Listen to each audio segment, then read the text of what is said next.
Jó reggelt kívánok! Hogy vagy? Jó? Oh, goodness gracious. I'm not even sure if I know how to spell Hujvaj.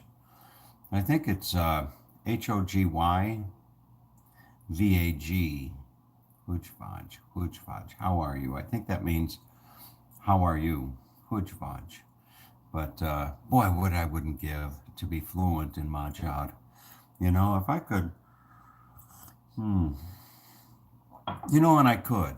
I mean, in all seriousness, I mean, if I as my mother used to always say, if I only applied myself, if I if I only applied myself, I wish I had a nickel for every time I heard that growing up. If you only applied yourself. But anyway, start of another day, and if I was fluent in Majad, oh my goodness, to be able to walk the streets of Hungary, various towns, villages, countryside, in Hungary, and be able to just engage the people as I'm able to engage them in English speaking countries. Boy, that would be a lot of fun. That would open up a whole new world of opportunity for me. I am sure. I've often said, I don't know if I've asked this question before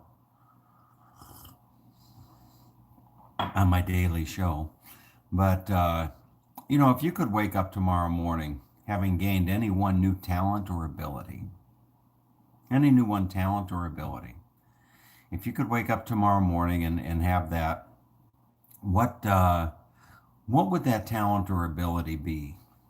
And I've heard some good answers over the years. I've heard, one of my friends told me, he said, boy, Tom, I'd like to be able to wake up tomorrow morning and have a photographic memory.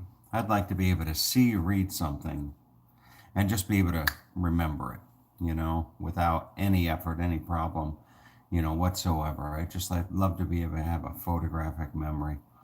And another person once told me, they said, I would love to be able to wake up tomorrow morning and take a drive out to the ocean and watch the most beautiful sunset of my life, and to be able to capture that by painting, be able to paint that exactly as I see it. That's the talent that I'd like to wake up with tomorrow morning.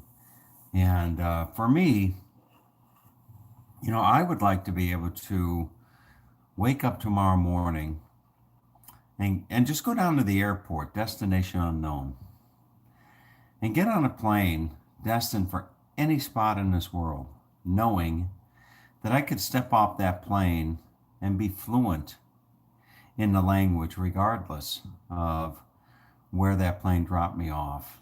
I mean, can you imagine that? Walking, landing in Beijing, or landing in Cameroon, or landing in Vietnam, or, even landing in Sydney, Australia, and being able to understand what the hell they're saying, with those damn accents. I mean, that would be really, really, really something, you know. But what would your talent or ability be? If you could wake up tomorrow morning and have any one new talent or ability, what would it be? And that's Tom's question of the day. But anyway, so there's in all honesty, there's not a whole hell of a lot on my mind today, other than work. Just work. And boy, you know what? I'm just chomping at the bits to work again. I've got that fire in my belly. I've got the fire in my belly, and just chomping at the bit. I was talking to someone yesterday about her son. Her son is in his mid 30s, I think, something like that, early to mid 30s, and her son works for the man.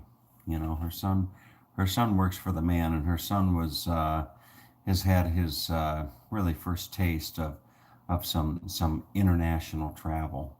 and some great international travel. He's gone over to a country called Kazakhstan, over in, I think that's Euro. Alexa, where is Kazakhstan? Sorry, can you say that again? Alexa, where is Kazakhstan?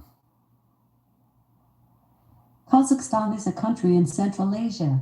It shares a border with China, Russia, Turkmenistan, Uzbekistan, and Kyrgyzstan.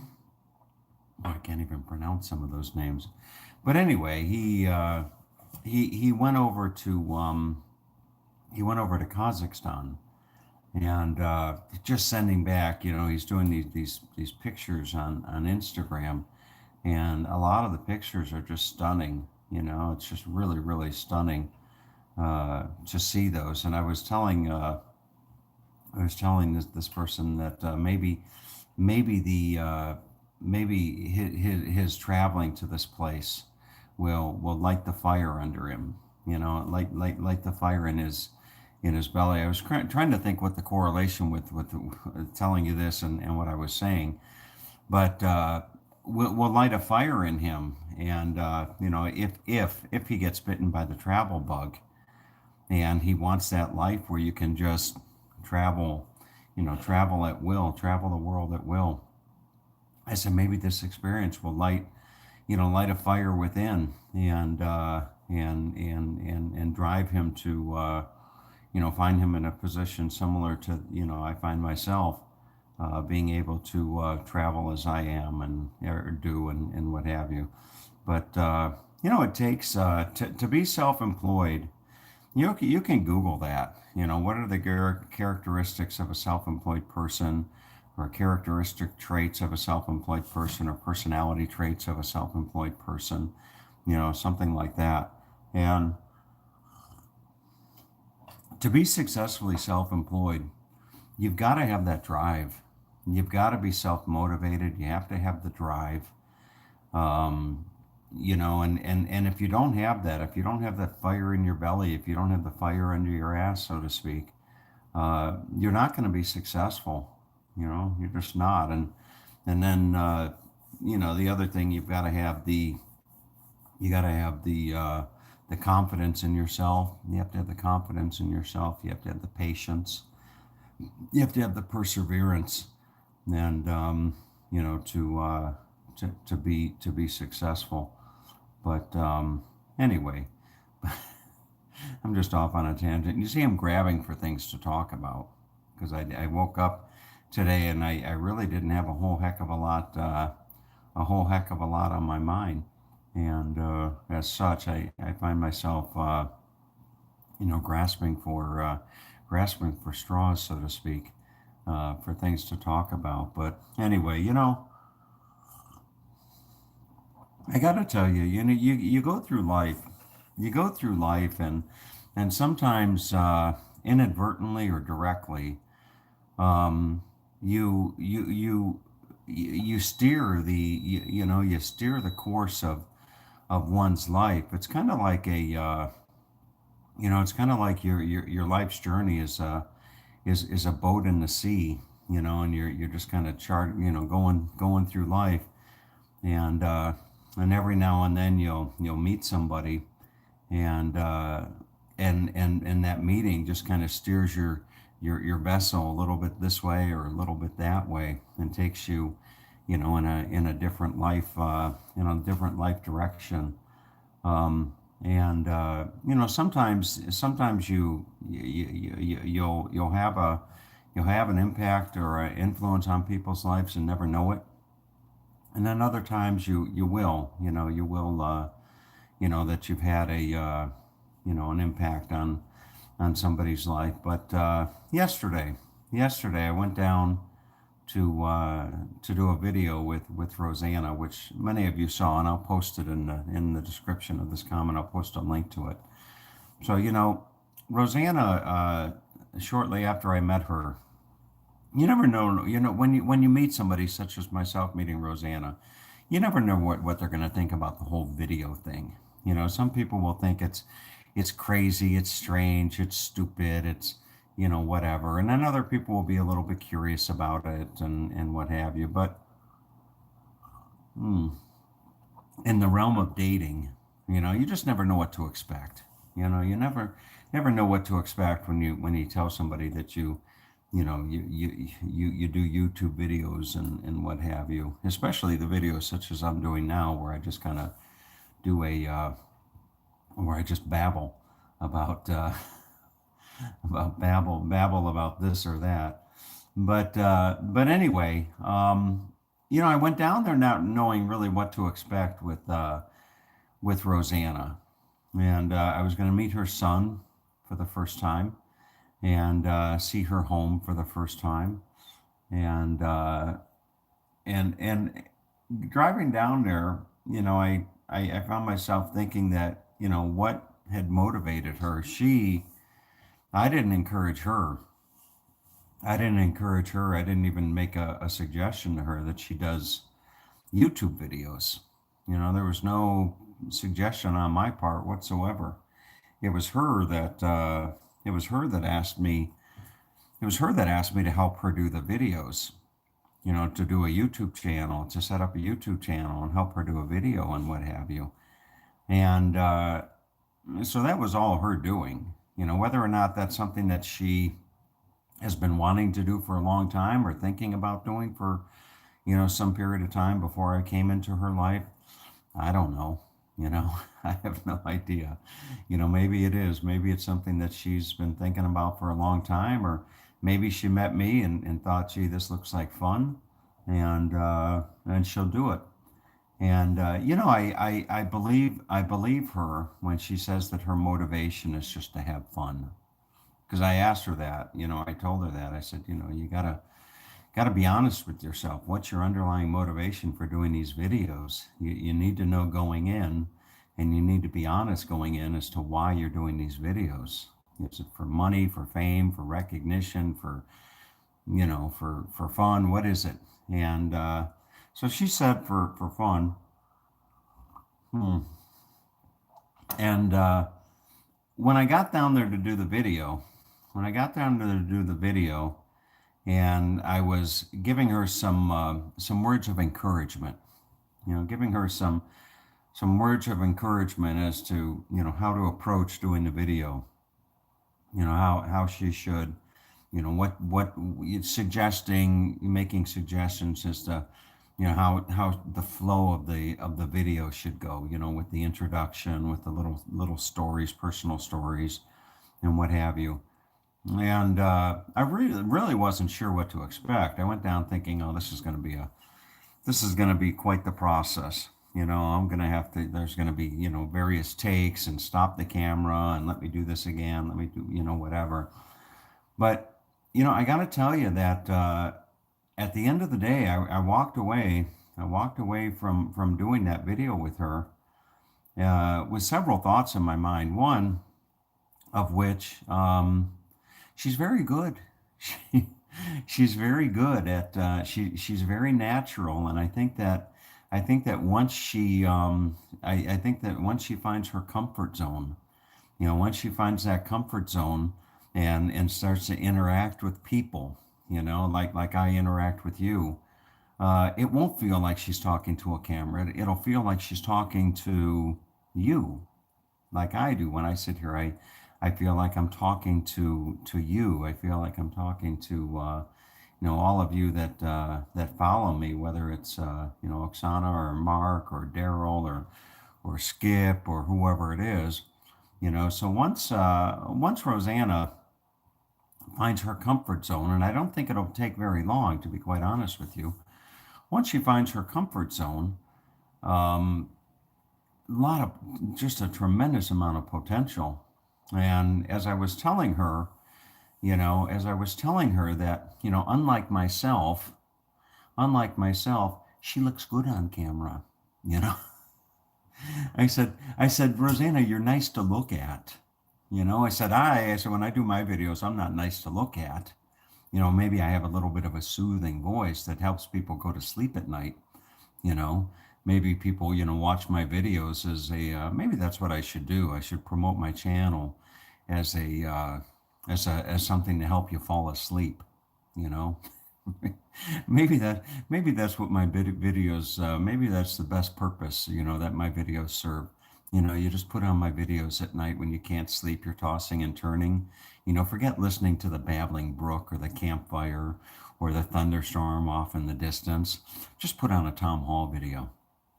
That'll put you to sleep. but but anyway, like I was telling her that she looks good on camera. It's she's easy on the eye, so to speak. She's nice to watch. She's a beautiful woman. She is a unquestionably she's a beautiful woman. She's just a lovely person to look at. And her accent. A lot of times I was telling her that people with an accent, they're very self-conscious of their accent. They're a little bit self-conscious, but the fact of the matter is, I used to be a professional telemarketer, which is a whole story in and by itself. But I used to be a professional telemarketer, and there's something to be said about the music of the voice. The music of the voice. I told Rosanna, I said, you know what, Rosanna? I said, people are, when you have an accent, it really commands people's attention. When you have an accent, people, they listen and they focus, and they're more attentive than when you just, are speaking in their native dialect, or if that's the right word. But so I said, you have that going for you. You've got a very good, screen presence. You're easy on the eye. You're nice to look at. You're personable. Okay, you're personable, and you have that accent. You have that accent, and she'll say these funny little things like, I don't need a cooking book, and I'm like, no, Rosanna, it's cookbook. It's cookbook. You don't need a cooking book, something like that. But anyway, who knows where she'll take this? Who knows where Rosanna will take the whole YouTube thing. For all I know, she could be another YouTube superstar. I have a very modest following of 13,000 followers, and my videos get watched two to 400 times a day by people, which is nothing to sneeze at, mind you. Not to take anything away from myself, but but if Rosanna approaches it right, and like she told me last night, she said, I don't do anything half-ass. When I start something, I do it right. I'm like, oh goodness gracious. But anyway, we'll see. We'll see if a star is born with Rosanna Anna Dana. But the other thing that the other takeaway as I was sitting there yesterday with her in the house is and driving home last night, was thinking about the dynamics between her and I. Rosanna and I, we met each other, probably the better part of about a month ago now, and we've been together now several times. We've shared each other's companies several times, so we have somewhat of an idea as to what the other is all about. But you only start to scratch the surface when you get to know somebody. And it takes a while. It really takes a while to get to know, the real person. When you first meet somebody, everybody's putting their best foot forward, myself included. Everybody's putting their best foot forward in getting to know somebody. But, days are like the layer skin of an onion. As the days go by, you're slowly peeling back the layers and getting to the core of the person. And so we will we will see. But as I was driving home last night, I had told Roseanne, I said, boy, I said, you and I, you and I could have a lot of fun together. You know, we could have a lot of fun together because our playfulness, our playfulness between one another, and her willingness to do the her willingness to do the videos, is really something else. And I think, that she's just she's acclimating, if that's the if that's the 50 cent word for the day, acclimating. The oh goodness gracious, where do I learn these big words? Alexa, what does acclimating mean? Acclimating is a form of the verb acclimate, which is usually defined as to accustom or become accustomed to a new climate or environment, adapt. Okay, but she's acclimating to the whole thing of doing videos, and once she's become comfortable and acclimated with the whole with the whole process. I think that you'll start to see more and more of her wonderful personality reveal itself. Because I interact with her, extensively when I'm, talking to her on the phone or chatting with her, or spending time with her. And she's got a wonderful personality. And, as she continues to do videos, if she continues to do videos, I think that the personality is really going to start to come out even more, and reveal itself. And those of you that take the time to follow her, get to know her, I think you'll see that she is a she is a wonderful person. And her son. I not to talk at length about her son, but her son is a very polite young man. Seems like a very nice young adolescent. You never know with adolescents how they're going to be with their social skills, and their conversation ability, and what have you. But her son is a very pleasant young man, which is a great reflection, on her parents. I shouldn't say just Rosanna, but her parents. Hmm. But the when I use words like acclimate and what have you, my vocabulary. I was a When I was young, I was an avid reader. I used to read. I always had a book in my hand. I can't say that now. I don't read now. But when I was young, I couldn't. You wouldn't find me without a book in my hand. Sometimes walking down the street reading. I used to have a newspaper route, and usually had about 60 customers over 4 streets, and that gave me the opportunity to read the paper as I went along. Sometimes I'd deliver the papers on my unicycle, but oftentimes, I would be delivering the newspaper on the shores of Lake Erie, and I'd be reading the newspaper front to back as a 12, 13, 10, 11, 12, 13, 14-year old, person or child. I spent so much time, reading, and I would read, biographies. I would read a lot of biographies. I was always into reading biographies about various Western characters, or sport figures. And I used to read the newspaper. And I look back on that period of time in my life, and I am pretty confident that it was that habit, that tendency to read, as much as I did, that gave me a lot of the vocabulary that I have today. And I spent a few years where I befriended a person. There's a saying that, I don't know if it's a saying, but there's a concept of be conscientious of your sphere of influence. Your sphere of influence. Who do you spend the most time with? who are your friends? You know, who are you hanging out with?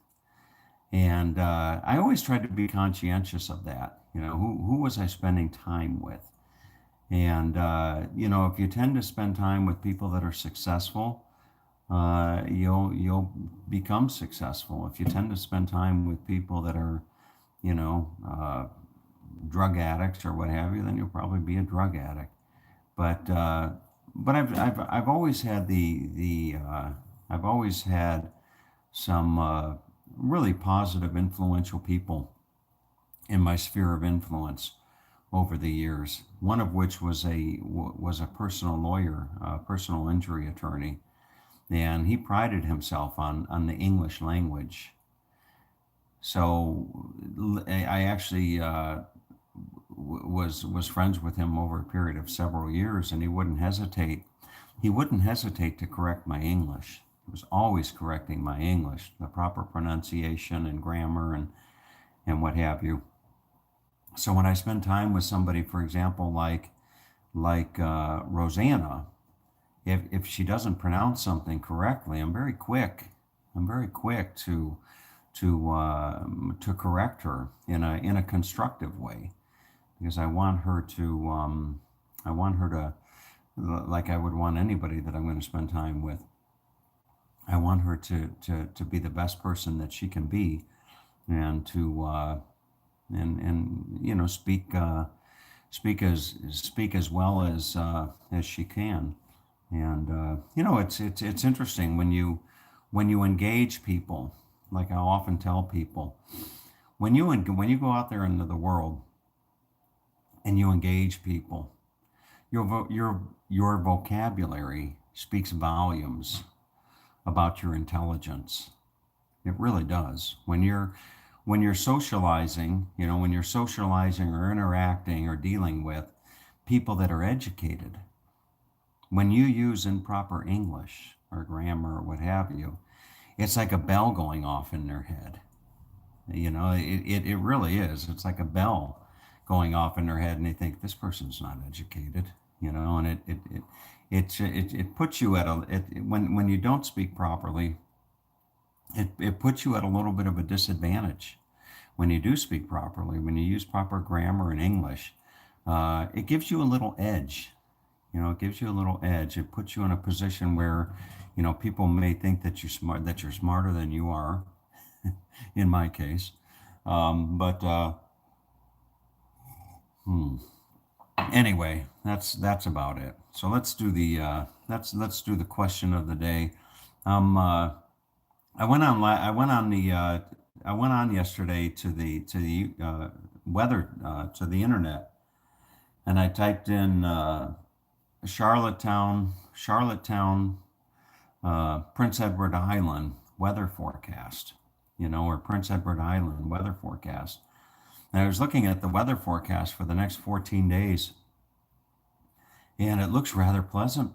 You know, towards next weekend, about a week from today, the weather forecast for Prince Edward Island looks rather pleasant. Temperatures in the sunny and temperatures in the upper 50s, mid 60s, but sunny. And then I went on YouTube, and I did a search on YouTube, which is the #2 search engine in the world, mind you. I went on YouTube and I did some searches for Prince Edward Island, and was watching some videos, and it's a beautiful place. You know, it really, really is a beautiful place. And I can probably, if I push myself, I could probably hit Prince Edward Island without too much effort next week when I go and pick up my camper. But anyway, so Alexa, what's the question of the day? Good morning. Here is today's question of the day. The topic is history. It is worth 5 points. Along with Hitler and Mussolini, who else was a leading Axis power commander during World War II? Choose from the following: A. Hirohito, B. Stalin, C. Churchill, or D. Khrushchev. Who was? I didn't catch that. Choose from the following: A. Hirohito, B. Stalin, C. Churchill, or D. Khrushchev? Who is A, Hirohito? You have 2 correct answers in a row. You have earned your 6th history badge and 5 points. The major Axis powers were Germany, Italy, and Japan. Hirohito was the 124th Emperor of Japan, beginning in 1926. You know, I wanted to say Stalin, probably like many of you did. I wanted to say Stalin because you're thinking Europe and you're thinking, the fourth guy didn't even know who the hell he was, but, you're thinking World War II and you're thinking, Europe and you're thinking, okay, Mussolini, that's an Italian guy. Hitler, well, we all knew who Hitler was. And then you hear Stalin and everybody thinks, oh, Stalin, Russia. But, then my mind clicked and I thought, wait a minute, Germany and Russia were at war with each other.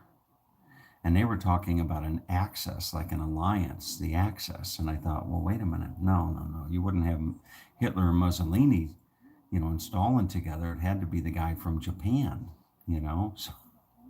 So sometimes I just pull these out of my what. But let's see what the comments were today. I see, let me see if I can pull up the comments and see what you folks were saying while I was talking. To be able to hike in the Alps and Levadas of Madeira, very nice. Where are you now? Atal, are you Hungarian? Yes, she is Hungarian, to answer the question. And where am I now? I'm in my kitchen. I'm in my kitchen in hot, muggy Florida. That's where I am now. But anyway, have a great day. Okay, take good care.